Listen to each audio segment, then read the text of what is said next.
Wine is a drink of great worldwide consumption and presents potential health benefits, due to the presence of antioxidants like resveratrol, quercetin, and flavonoids, primarily from grape skins. Some countries consistently lead global wine production, with France and Italy often alternating as the top producer. But how is wine made? And what are the steps of wine production? Wine is made through a process called vinification, which transforms grapes into an alcoholic beverage. Grape cultivation for wine production, known as viticulture, is a highly specialized process involving the selection of grape varieties, preparation of the vineyard, and meticulous care throughout the growing season. Grapes for wine require specific climates, with adequate sunshine, moderate rainfall, and a dry harvest season. Ideal soil has good drainage, moderate fertility, and varies depending on the wine style. Hillsides are often preferred for better drainage, sunlight exposure, and air circulation, reducing the risk of disease. Selection of grape varieties, vineyard preparation, care throughout the growing season are important for wine production. The first step of wine production is harvesting. Grapes are typically harvested when they reach the desired balance of sugar, acidity, and flavor. Harvesting methods can be manual, ensuring careful selection of only ripe grapes, or mechanical, which are faster but less selective. Grapes are sorted to remove unripe or damaged fruit, ensuring high-quality wine production.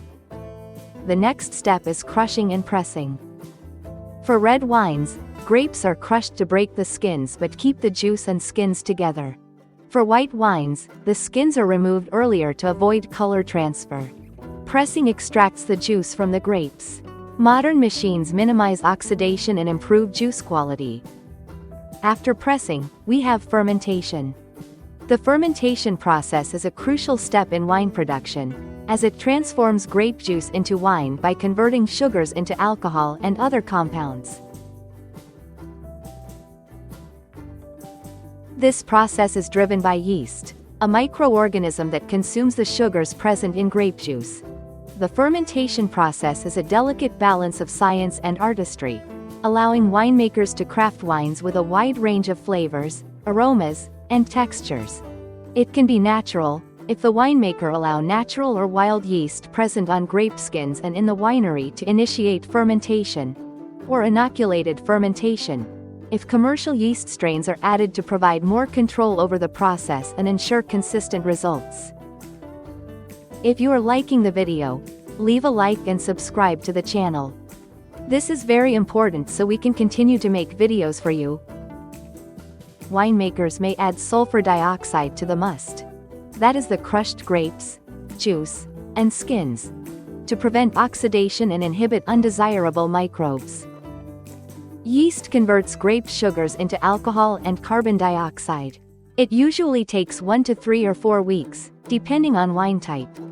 The controlled fermentation temperature is used to preserve aromas and flavors. For almost all red wines and some white wines, like Chardonnay, there is a secondary, or malolactic fermentation.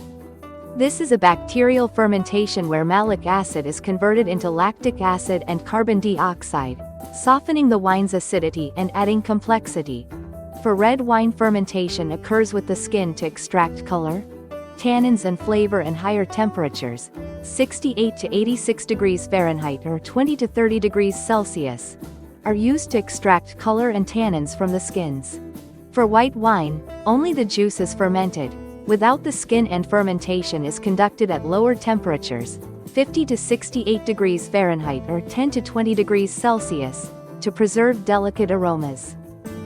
The winemaker monitors sugar levels, measured as Brix or specific gravity, and adjusts conditions as needed. Fermentation is complete when most or all sugars have been converted to alcohol, leaving the wine dry. If fermentation is stopped early, residual sugar remains, creating a sweeter wine. After fermentation, we have the clarification step. In this step, solids are removed. The wine is clarified by filtering out dead yeast cells, grape solids, and other particles. The methods used are racking, transferring the wine from sediments, fining, adding agents such as bentonite to bind and remove particles, and filtration. Then the wine can be aged in stainless steel tanks, which preserves the freshness and fruit flavors, and in oak barrels, which adds complexity, flavors such as vanilla or spices, and softens the tannins. Aging time varies depending on the style of wine. After aging, the wine will be ready for bottling. Wine is stabilized, often with sulfites, and bottled. Corking or capping seals the bottle. Some wines are ready to drink immediately, while others may benefit from further bottle aging. There are some optional variations. For sparkling wine, secondary fermentation is induced to create carbonation. For fortified wine, spirits are added to increase the alcohol content. And for sweet wines, fermentation can be stopped early or grapes with a high sugar content can be used. Each step is tailored to the type of wine being produced, regional traditions, and winemaker preferences. Would you like to learn more about any specific type or step? Let me know in the comments. If you liked the video, leave a like, and don't forget to subscribe. This is very important so we can make new videos for you. It would be great if you could leave a comment too.